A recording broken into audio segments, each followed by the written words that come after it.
This is Dave Moss of the Unfunded List, and I'm pleased to bring you the Open Door Philanthropy Podcast. I hope you enjoy it. Candice Cook and I met on a Schusterman Foundation-funded trip to Israel. The program is called Reality Global. It was all expenses paid, and we got to spend 10 days touring the country with 50 other globally minded social entrepreneurs. It was an incredible experience, and we made a lot of incredible friends. I really enjoyed the time that I got to spend with Candice, and I'm lucky that Candice is also a member of the Nexus community, and so I get to see her at Nexus events. She was at the Nexus U.S. Summit a couple years ago, and she sat down, and what follows is the conversation we had. I hope you enjoy it.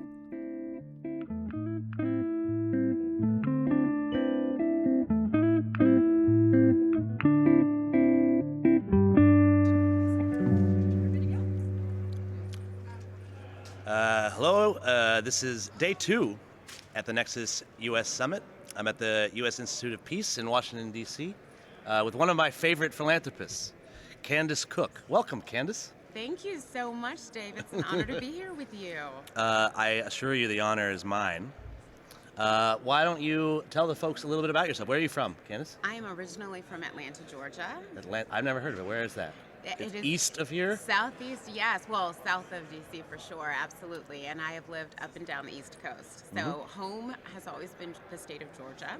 But I've had additional homes on top of that home foundation. So I lived in Virginia, Tennessee, Texas, California for a brief stint, and New York. And New York is now where I am making my family's home. And between there and Atlanta, those are our 2 home bases, if one can have such a thing. Perhaps. Perhaps. Tell me about your family. So I come from a family, interestingly enough, my mom was from D.C., or is from D.C. She grew up in D.C. She went to boarding school, but she's from D.C. And my dad grew up in a very small town in Georgia called Coweta County, and it's in Noonan. And so Noonan is actually the exact location. But they've always been very passionate about, my mom more so in terms of activities, but my dad in terms of behind the scenes action. And so together they infused in our family a sense of ownership over your place in society, whether that's financial contribution or time, in most cases both. And that it's not a luxury to be able to do that, it's a necessity. And it's something that you are not necessarily called to do, it's something you're drafted for. And so that's been a responsibility of mine since I was a child. And when I would say, Mommy, I don't have any money to give to this particular cause, then she would say, all right, well then we need to find another way to do it. And if that meant dropping me off miles, and I'm not exaggerating, but it's not miles as in 10 miles. Miles as in maybe 2. And then rolling the car slowly down the street so that I would get up and pick up trash, because she would say, someone dropped trash. We can't have trash in the neighborhood. And I kept thinking, okay, well, they should be the ones to come and pick it up. And my mom's position was, someone has to pick it up. And you're here. You can do it. This is your role. Take ownership of this space. And my dad did not make me pick up trash down the street, but my mom did. She would make me do petitions. The state of Maine made me do that once. Oh gosh. Yes, I was not. Mine was under a different guise. But yeah, and so because of that, it spoke to me. And granted, I think from a visceral level as a child, there are things that can be very attractive about philanthropy from the activity side, right? Not necessarily the doing the work part, but there was this social component. And so in my household, what really sort of drew me in was there's always a nexus, speaking of nexus, of social innovation and activity, and then also doing the work. And one isn't a substitute for the other, but both can amplify a message. And so that was sort of home life in the philanthropy space. And you are now a mother yourself. I am. I have a 7-month-old son, and my hope... Will he be picking up trash soon?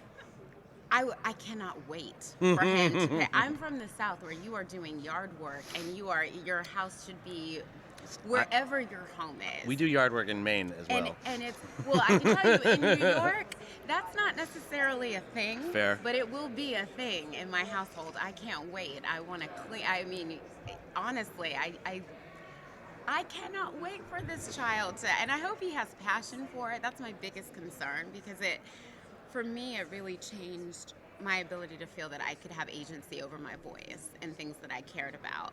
And so I want him to have agency and feel this sense of worth and see the value in others and feel that keeping things clean and neat and the garbage wasn't about it being in front of our house. The garbage it's in the community's house. And so we want the community to look and feel the way we feel that it should feel. Well, the specific problem of trash on the ground aside, I think it's a very important lesson, one that a lot of kids, particularly American kids, don't learn, is that in order for it to be picked up, someone has to do it. Absolutely. These things don't just happen. Right. There's absolutely nothing that just happens. Nothing. It's all because someone did it, and you can be that someone. And particularly if you see something you don't like, you can be the one to solve that. I think there's too many people who see things they don't like and say, well, or maybe that's for somebody else to solve, Right. or worse, there's nothing that can be done about that. We have to Absolutely. just accept that. So the baby is 7 months. What is his name? The baby's name is Harry the Fourth. So he's a joy. I mean, I think every parent, or most, I won't speak for every parent, but I don't think it's uncommon for someone to say, my child is advanced.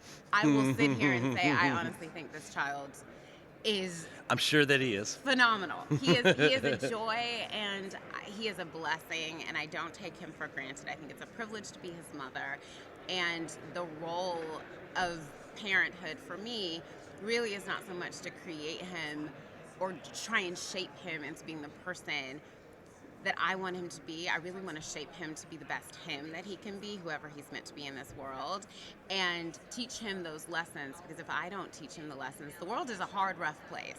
So I want you to learn how to handle the hard, rough place without becoming hard and rough yourself and hardened by life. That's a good point. There are other people that will teach him if you don't. And they will not be as firm and loving as I intend on being. They'll just be firm. Yes. So what is it that you do other than raising Harry the Fourth, and probably doing some caretaking of Harry the Third, I assume? I think they're both full-time jobs in and of themselves. If I'm perfectly honest, I honestly, sign me up for cloning. There's so many things we're doing in technology. We have not mastered that yet. If we're going to clone anyone, I think we should start with Candice Cook. I'm willing to be the litmus test to see how this is going to go. So outside of what happens in the home, I also am a managing partner at a law firm. We're not a traditional law firm in the sense of, I hate to use just, but I really would put air quotes and say just legal work. Really what we do is at the intersection of business, technology, entertainment, and we recognize the fact that things are not done in silos anymore. And so for people to be able to have strategic plans, we go from soup to nuts in the business strategy, the legal advisory services, and also synergistic relationships that can help them scale what they're doing. And so I find a lot of pride in that work. We do intellectual property, but we also just really do brass tacks, amazing legal innovation across the board in terms of the way things are done, using the law that already exists, but finding ways to make it applicable to clients so that they can grow in a beautiful way. Or even if it's not so beautiful, sometimes it's not. Look, this is where the sausage is made. Let's just say they can grow in a smart, strategic, empowering way that serves the business and the client very well. And so that keeps me extraordinarily busy. We're very proud of the work that's happened. Our clients have won amazing awards, which isn't in itself a testament to our work, but it is a testament to what scaling smartly can look like, and that society benefits from great business and legal strategy. So that's the day, that's the night, that's the reason, I've got the bags that only you can see and the rest of the world can just hear about. There are no bags. Well, there are. They're under my eyes. No. Do you remember, Candice, how you and I met? I did, and I think it's one of my favorite stories. We met, no, it's true, during really what I find to have been a life-changing event for me. We met going to Israel via the Schusterman Foundation. First met at the Newark public airport. That our flight was out of Gate 18B. It got delayed for 2 hours. That's we true. We got to spend some extra time together at Newark Chatting, Airport. waiting and we had different facilitation groups. So this was a way for us to all sort of get to know each other. We were in the same group, but it was one of those things where everyone was able to commingle in that moment. And we were in the small group together. You, me, and E. Davis. That's so true. Oh, that was fun. We certainly were. It was awesome. And that trip really allowed us to not only have what I think now no one will be able to experience what we were able to do, sitting down with Shimon Perez, and it was a blessing. It was humbling. It was... So for clarity, we went on a Reality Global 2015, yes. which was a all expenses paid trip to Israel for global impact entrepreneurs. Yes. The trips have now become like a lot more specific. Like it's for people who work in the food industry or the music industry or sports or tech. Or fashion or tech, whatever. Ours was far more nebulous. It was just global impact. And it was nonprofit leaders, philanthropists, and things like across that. the board, private sector as well. Mm-hmm.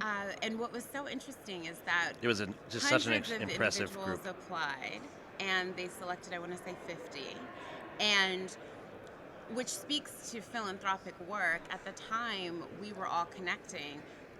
Careers and what people were doing in their personal space did not come up in conversations. It was truly when we were leaving where people were able to get a better understanding of, oh, so wait, this is what you do almost in your real life, because the work was what was setting the tone, and the mission of really understanding Israel and understanding, honestly, true giving, which was exhibited. It can't be exhibited better than the way Lynn Schusterman does it.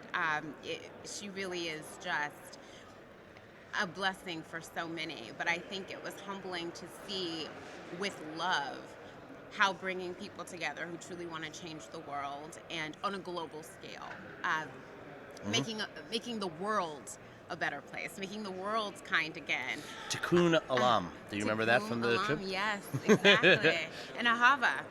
Yeah, it's truly recognizing that, and I think those are the things that stay with you for the rest of your life, and those are the things that you want to share with others, so that people who can't physically be in that space feel it based on your presence in their life. Was that your first time in Israel? That was my first time in Israel, and my first time, I have to say this separately, on the Syrian border. You know, we were there before. At the time, I'm about to tell a slightly embarrassing story. Do you remember? Do you know what I'm about to tell? I think it may be about a drone or a bird. Yes. It's actually not about a drone. Oh. The reality trips, usually, most of them go to that. It was what was that building? The Russian headquarters during the '67 war, I guess. A very old, abandoned military compound near the Syrian border. It's one that take the geopolitics out of it. It's just a spectacular location, just in terms of the view and the way it looks. It's up in the Galilee region.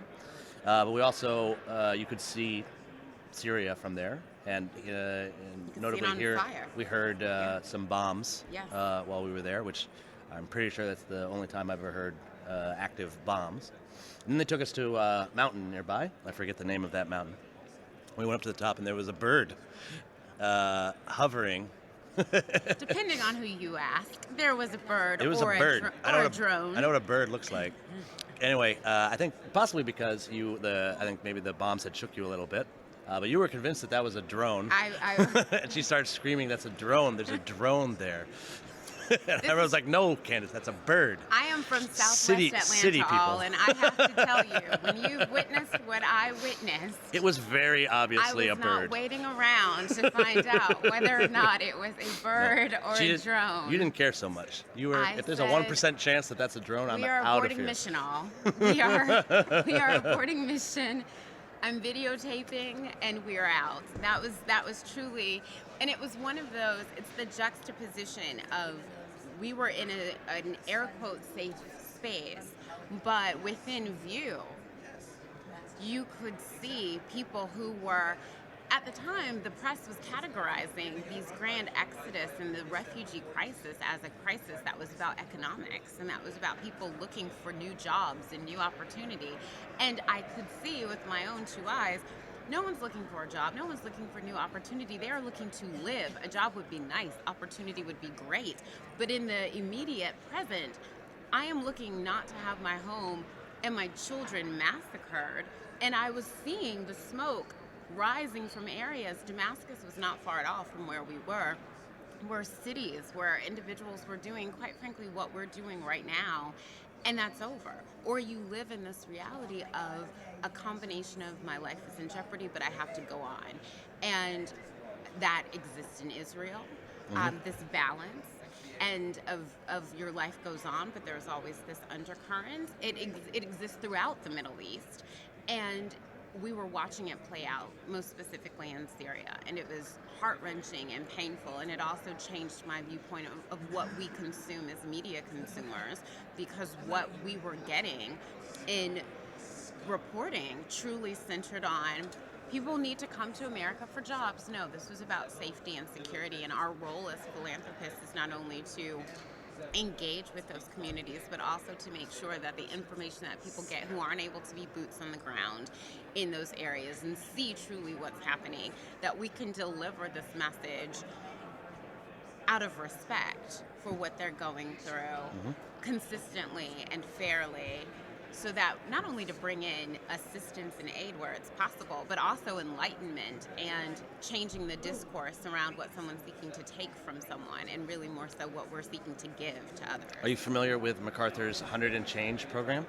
I don't believe that I am. We are fortunate MacArthur grantees. We are probably we probably got the smallest grant they gave last year. I do believe that this is something that is worth not only noting, but celebrating. This is huge. Thank you, MacArthur Foundation.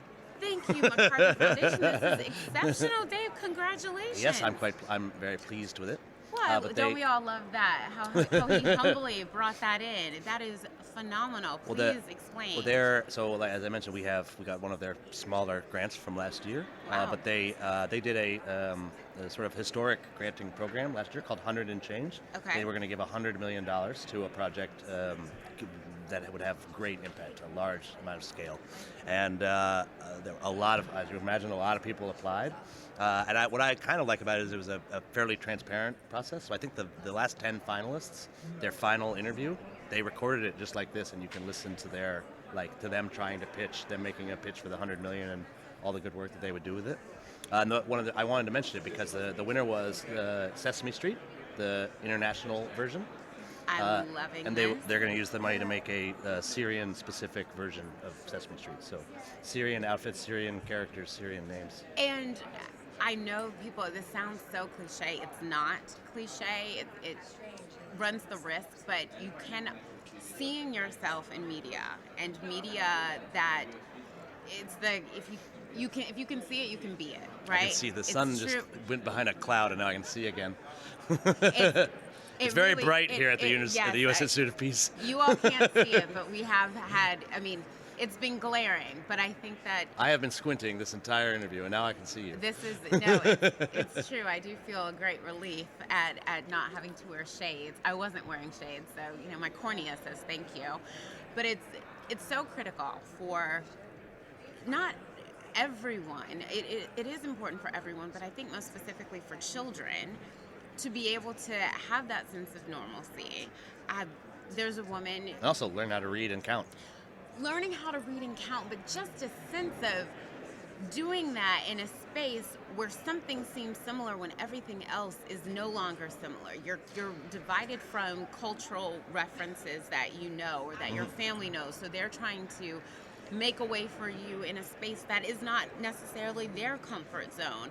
And seeing someone who's nice and kind and generous and is doing things that you may not be able to do in your home because language is a barrier. So you're learning to count and you're learning to read and you're learning about community, but your community is phenomenal. So I'm thrilled to hear that. I was a huge fan of Sesame Street. Oh, it's incredible. And long live Maria. I feel like she was She's a personal friend. I mean, don't we all know Maria and Oscar and Big Bird and Gordon? Snuffleupagus and of course Gordon. Yay! I mean, yes. I'm trying to. Who was my favorite? Probably Snuffleupagus. And Gordon, we had two Gordons actually. I'm old enough I remember to there was that. Holly Robinson Pete's dad played Gordon on Sesame Street. Yeah. And on philanthropy and motherhood, sort of the synergy of that. I have to say, I watched her documentary, her television show. She has a show. Throughout my pregnancy, I had what I can only describe as wicked insomnia towards the end. And what she's done with the Holly Rod Foundation as a combination of autism awareness and also Parkinson's disease, which runs in her family, and really shedding light on the science behind it. On the Parkinson's side, health awareness in terms of genetically, if this is something that you may be statistically more inclined to get, what that looks like for your family. Her brother, she found out on the show, now also has Parkinson's, so imagining that from his mother's perspective.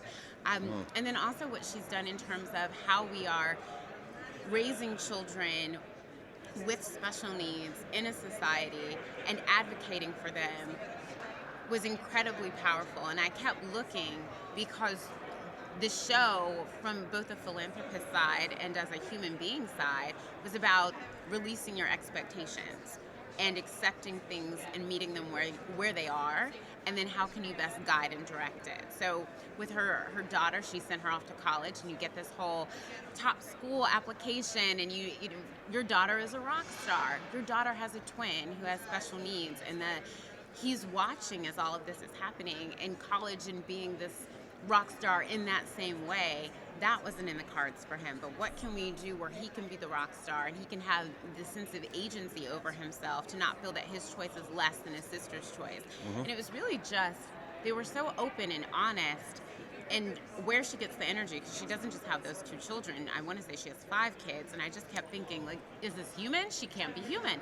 But I have 0 kids, and I can barely handle it. It's amazing. And so, I only imagine when you taking that back to Gordon's daughter. So is just a to be rock clear, star. original Gordon is Holly Robinson Pete's father. I want to say the original Gordon, yes. And if it's the inverse, then I want to say that her father was the longest running Gordon. So with I want to say the bald head. And, The longest running Gordon. yeah, he's the one I remember as a kid from the late, the end of the 70s, not, the middle, though that's cool too. That is not possible. And That doesn't growing up in mathematically make sense, the 80s, Candice. I wish. Because you are clearly 25 years old, and so there's no way that... At heart, I am. At heart, I am. So one of the that was my trip we went to Israel on. That was my first trip to Israel, and I never went on Birthright, mostly because I didn't want to. So I grew up as a Jew in Maine, where we don't have a whole lot of Jewish community. Right. I am Jewish. I'm just as Jewish as everybody else, but when you're not I didn't go to temple a lot. I don't necessarily know all of the rituals or prayers. I can't even name all of some of the holidays. I'm like, I've never heard of that one. Like I said, I'm just as Jewish as everybody else. And we sat through a talk where that was emphasized. Yes. Yes. I wasn't so sure that I was as Jewish as everybody else before the trip, and I now know that. But I also, as a result, Jews that have a lot of Jewish community, like people who went to Jewish day school and Jewish summer camp and do know all of the prayers and everything, I would often feel uncomfortable, right? So the idea of going on a Birthright trip with just all sorts of Jews who knew more about it than I did, right, didn't seem like a whole lot of fun. So what I really like about what Jusman does is that there were Jews on the trip, none particularly devout. There were Christians on the trip. I was Christians, there. 2 Muslims. Yes.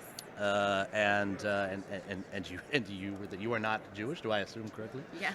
I think though that you love the neighbor and you care about repairing the world. So that's 100% true. And I always say I think the religions are cousins, right? It's like sitting at a big familial table. The religions are cousins, and just like any family, there's Mishpoka. Yes, exactly. And which is the heading. It's family. That's That's family. For our listeners who may not It be is aware. if you don't speak Yiddish. I think a large portion of our listeners do speak Yiddish. You'd be surprised. I love it. Well, then I don't need to translate it for the listeners. Yiddish was my grandfather's first language. You may remember we had that when we briefly talked about when we were at the kibbutz. Yeah. They talked about the decision that Israel made originally to speak Hebrew, to bring back Hebrew. Yeah. It had been basically a dead language, and they brought it back, and now it's the main language in Israel, which is they did it in one generation, which is very impressive. But most Jews were speaking Yiddish at the time, and including my grandfather, who actually resented that decision because they were sort of taking his language away from him.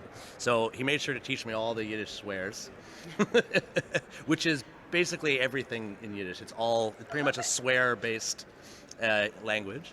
Anyway, I'm curious to know why you are not Jewish. Israel is not your homeland. I don't. Maybe you think that. I don't know. What made you want to go on that trip from some Jewish foundation? I had heard amazing things about the Schusterman Foundation, so that speaks to your reputation precedes you. I had heard just phenomenal things, and I'd also heard phenomenal things about the trip. And what's interesting, what people don't know, is Israel had been on one of my bucket list of places I wouldn't go. Wouldn't go? No, wanted to go okay. to, yeah. And so when I found out about it, I kept thinking, oh my gosh, my bucket list. And I didn't know it was going to be all expense paid. I just knew there's an application process, you go. I didn't know what the residual effects of that were. If they were going to say, okay, for you to attend, you need to pay X, Y, Z. All I knew was my bucket list. This is a sign. I'm supposed to be applying to this. And I didn't know, what the application process would be, how it would turn out. But I'd heard amazing things. And we've spoken to the fact that I'm a Christian. Christians should be seeing Israel. I want to see where Jesus walked. I would like to also. And we did. We saw where he was buried. We saw where he walked. We saw where he met the Good Samaritan. Yes, we saw exactly. And so, from a religious standpoint, there are and that's why the dialogue and the discourse is so critically important, because there's such a beautiful shared history, and I wanted to see this beautiful shared history. And it was more than what I ever could have imagined. I went in expecting it to be awesome, and it was phenomenally awesome. And it was eye-opening, and it was valuable. And I truly believe that while I was able to obtain a lot of historical context and knowledge, I don't think there is enough reading I could do to become an expert on the scenarios that the Middle East is faced with now. I wouldn't even begin to. There are experts in this building here at the U.S. Institute of Peace who still have a lot to learn about that. And I think it's so immense and so humbling. And what that really showed me was that really what I was there to do was listen and learn and teach Ahava in my way coming back and sharing the message that was the undercurrent and the undertone of everything that I experienced. I mean, and keeping in mind, we sat down with children who were also from Palestine and from Israel and who were seeing and I remember that kid. They Adam. were discussing the world that they see, and that's the world I believe they deserve to see. And I don't think it will be I don't know when they will see it, but I had so much hope and so much faith in the future that it was moving and important, and I felt that was a trip that I needed to take, because otherwise I didn't even realize how the media was shaping and misshaping conversations. And going there, I was able to hear facts, unfiltered, and I know it's very difficult for people to believe that when they hear Lynn Schusterman sent you to Israel. Certainly, she provided a filtered context, and no more than the lens of your eyes shades colors, right? So it was for me to see, it was for me to learn. I was given a list of books I could read. People were very honest in their conversation. The children spoke their truth. And it was meaningful in that life exists in the gray, right? And the goal is to find peace in the gray in the midst of all of that, and what that really looks like for people who are living it. And also hearing, I mean, the most humbling part for me was we were walking through a museum, and we had this small, petite woman who was going through, and she was showing everything, and... Is this Yad Vashem or the art museum? Yad Vashem. And that lady was great. Later on, come to find out that her husband and child... Yeah, she's a famous... I forget the... Yeah, she was a really big deal. The surgeon? No, Was that her husband and daughter at the wedding, the entire family had come into town, and they had a ritual of going to go get coffee every morning on a certain day. It was the day her daughter was set to get married. So the father and the daughter went to the coffee shop, and on that day a bomb exploded. And the what would have been a wedding was a funeral. And she's walking through, and people who knew who she was, but no one wanted to have that exchange, because this is sort of her safe space in terms of showing the museum.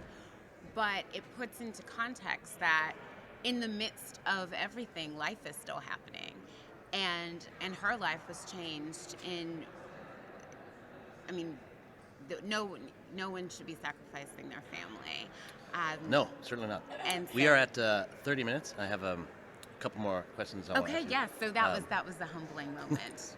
The reality of how this the entire trip was humbling. Looks in real life. And I'll say I'm remembering, and you may remember we heard from a survivor in the morning before we went into Yad Vashem. His name was Asher. Oh, yes. Which is Hebrew for survivor. I had heard from survivors a lot. I was involved with Rachel fundraising for survivors in America that live beneath the poverty line. And I am, a lot of my people I'm related to survived that as well. Many did not. According to my uncle, Hitler killed 35 of us. But every time I had seen so it was kind of like, it wasn't really, Asher was very impressive, but that was not the first time I'd heard a survivor talk, right? And so I knew most of what he was talking about. He had some fairly interesting, he had a rough go of it. It was generally harder for the boys. He was working when he was working in the 6 or 7 in a working camp. And I remember, I'm pretty sure it was you, something I'd never really heard anyone say. I may choke up a little bit. Was that your takeaway was, that if Hitler had been successful, that means that you wouldn't have gotten to meet all the Jews on the trip. Yeah. Including me. It's true. And I don't know, I had never heard that sentiment before. It had a lot of, made me feel very good. And I am glad as well that at least some of us made it through that. Yeah. I am, like I said, been involved in Jewish causes and the Jewish fundraising world for a long time. That's how I was able to network my way into the Schusterman trip. I do not think I applied. That does not sound like... We are not all big time like you. We have to go through, and it doesn't that's sound a like great something segue into sort of the work that I do. Yes, we've got to apply our way in. No, philanthropy for me, and I want you to finish because what's that? The Jewish Foundation world and how Jewish funding works makes a lot of sense to me because I've done it for a while. It's a fairly organized community. I have worked on non-Jewish causes. I worked in D.C. One of my early jobs was at the Seed Foundation here in town, which we have a school in Anacostia, and I believe every single student in the history of that school has been African American. Yeah.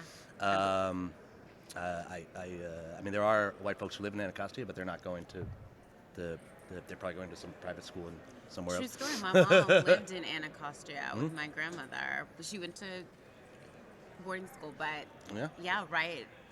It's a completely different community now, and I feel like it's probably had 6 or 7 lives since then. My grandmother now lives with us. Parts are quite nice, but it's has a bad reputation. But. It's quite an interesting, dynamic in so terms of economic. We worked with some African American philanthropists back then. Particularly, there's a Sheila Jackson is one of the bigger ones here in town from BET. Yes. It seemed to me that it was just mostly individual donors. So I don't think I can name an African American foundation except possibly the Holly Robinson Peete Foundation, which I just learned about. And But if I know that you know more about that world than I do. So Yes. how does African American philanthropy work? well, I always caution about speaking for a whole, but I can say. Well, I assume you my represent all black folks. Is that incorrect? You're not the ambassador? There are moments when I wish I did, but no, I do not. Your people could do worse. I do not. If we're gonna appoint one, it should be you. But I will say the first billionaire, black billionaire, honestly, his daughter's name is Christina Lewis, and the Lewis Foundation is actually in Baltimore. And he was an attorney, graduated from Harvard. There are buildings at Harvard named after him. And he essentially was working Wall Street, doing mergers and acquisitions. His book, which still is a great read, regardless of race, is called Why Should White Boys Have All the Fun? And it's all about him going in and breaking down doors and barriers as this Wall Street attorney who was doing amazing things. And now his daughters, he has two daughters, his daughters are now doing that and his wife is a powerhouse. So his widow has continued to do amazing work on his behalf. I want to say, and I could be misspeaking, I can't remember how he passed. I'm inclined to say, I don't want to misspeak, but however he passed, it was sudden. And so his wife is a super powerhouse who supports, they have a home in East Hampton and a home in New York, in the city, and they support a vast array, not only their foundation, but a lot of individual art, philanthropic organizations as well, and education organizations. And her daughter has now created a coding tech foundation and organization herself, which she uses to educate boys of color in the tech field. And so, but they are, preeminent philanthropists. And then the way I want to say our community works, or what I've witnessed in my very short 39 years on this earth, there's so much culturally and historically that has been underserved within the black community, and not by our own doing, right? And so because of that, when things need to be a collaboration, they will be. For instance, the museum, and sort of making sure that before anyone's going to take us seriously, let's do a groundswell and get money together now so that we're able to do it. Have you been, by the way? She's talking about the new African American History Museum here in D.C. Yes, we are. So It's incredible. I'm going in April. I have 2 tickets. I wanted to go this trip. It's still hard to get into. into. We also wanted to put a group together, and unfortunately, and what's my parents went as part of sort of that opening, but no, I have not gone, and I wasn't on a waiting list, but when they opened up the tickets, April was the first date I could get, and I think I tried to get it as soon as I knew I was coming here, and so I cannot wait to go. I think it's a narrative that needs to be shared. The brutality, and it's interesting because what I think differs from the black community and the Jewish community is media has been very strong in terms of film and narration, so that you should see, if you have not seen a film that focuses on or addresses some form of the Holocaust, I don't know where you've been. Like, I feel like, I don't know. And it's the most documented event in human history, they say. And with black history specifically, there might be fewer films about slavery. It's a delicate balance, because what we did not want to have happen is that the conversation surrounding black people the parameters are constantly slavery. But then what gets lost is truly the brutality. We're able to romanticize exactly what happened, and we don't go through children actually being taken from their mothers, what it looks like when people are chattel. We romanticize, the Sally Hemings relationship without actually saying she was the half-sister who was 13 years old of Thomas Jefferson's wife. And at 13, despite the fact she was owned by him, there's no consent. It's a story of rape. It's not a story of a love story. And so there's this delicate balance of historical context and really illustrating the brutality of it wasn't beautiful dresses and house slaves. It's whippings, beatings, rape, losing your children, having children with your rapist, having those children sold, being amputated for trying to run away. But then if that narrative is pushed too much to the forefront, true facts surrounding the rise despite all of that gets lost. You know, if you use a golf tee created by a black man or a black person, refrigerator, the stoplight, you know, all Was of the those. golf tee invented by an African Yes, American? and the broom. I mean, there are things like The that. broom? The broom. And what people miss is a lot of the That's patents a good one. and the ownership, potato chips. I mean, it's And the peanut, right? They told me about the peanut in school. and it's one of those, or how it's processed, right? And what people miss is, well, how in the world, why don't they own the patents? Well, you can if you don't have freedom, right? So one, your owner gets the residual, which is where sort of those reparation conversations come in. And two, invention is the product of necessity. So if you're the person who's doing the work, who's going to be creating these products to make that work make more sense? And so, you know, there's this balance of how those stories are told and actually who is telling those stories. And so what you find is that within the Black community, there is a sense of wanting history to be acknowledged honestly and truthfully, and being in a position to actually share that story, which is a completely different thing, but unfortunately we haven't had that seat at the table, so that's been missing. And then running the risk of telling one story too much. You know, I could understand when people said, which is contrary to what we just said about Holocaust films, when people were like, I do not need to see 12 Years a Slave every single year. There is another narrative that can be told. But with that being said, there are people who miss that. You know, I assume everyone knows about freedom riders. That's an assumption that's not based in truth. Not everyone does. Or acknowledge the work and the death that happened with children who are fighting for their right to be seen. Not seen in a visual sense, seen as humans. You know, we're still fighting for that.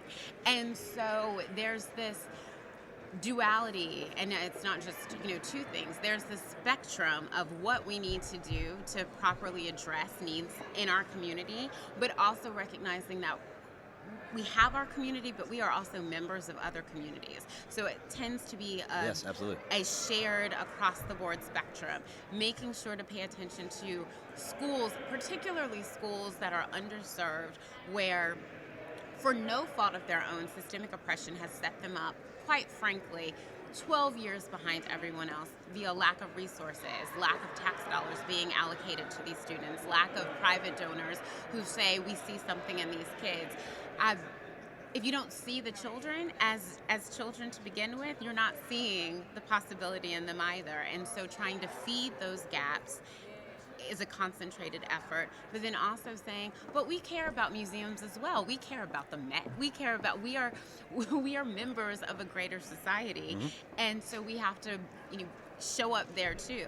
So sadly, we haven't been able to concentrate holistically on just our community, but we work very hard to have a balance of engagement in the greater society while also saying this is something that we're seeing, and also we have not had the luxury of having the public-facing news embrace things that have been devastating in historically Black communities, serviced in the same way. You know, we are now talking about a national opioid crisis.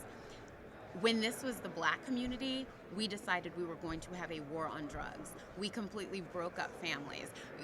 We have taken children out of their homes because they were selling drugs specifically being marijuana. We have now legalized marijuana and have not found a way to share in the wealth of children who are doing it. And I'm not saying that children should have been selling drugs, but I do think that we have, as a nation, have very short memories when it comes to how we treat one class of individuals and how we treat others, and that there are repercussions for that, and those repercussions aren't pretty. And so philanthropists of color find themselves having to come in and say, social justice is something, we don't have the luxury of saying it's something we do for fun.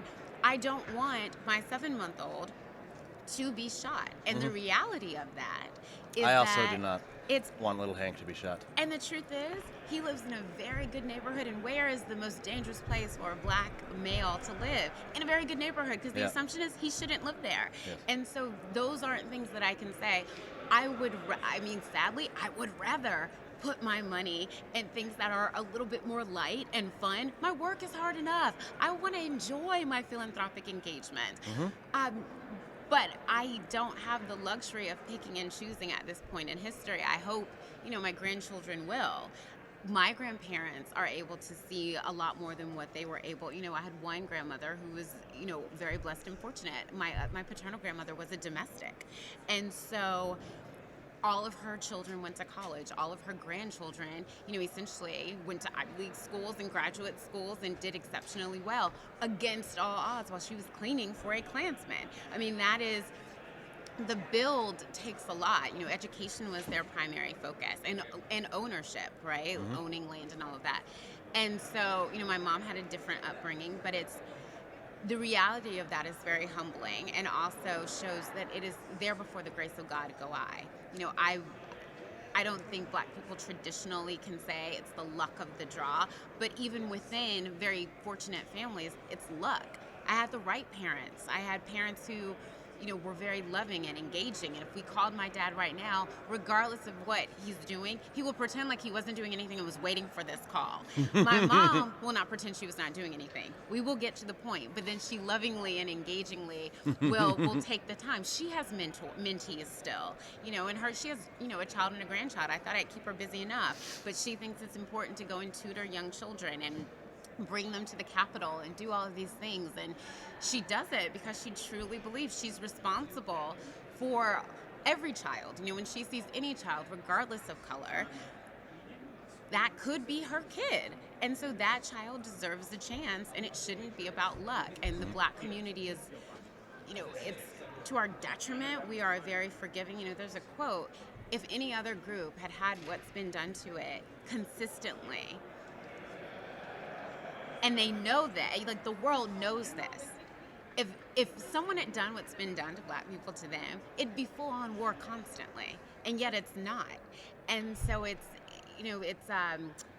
a reckoning of saying there's some things we have to heal ourselves, not because we don't want allies and assistance, but because we recognize we're still fighting to be seen as humans and to not have our narratives dehumanized. I think it's, I was reading something yesterday, and I think it was Coates who said that racism is broad sympathy for some, and broad skepticism for others. 100%. And that, there's definitely, I've met some of them, just like open bigot racists that are like comfortable with their racism, but most think they're not racist. It's just they apply. It's like I think the opioid versus crack epidemic is the perfect example there.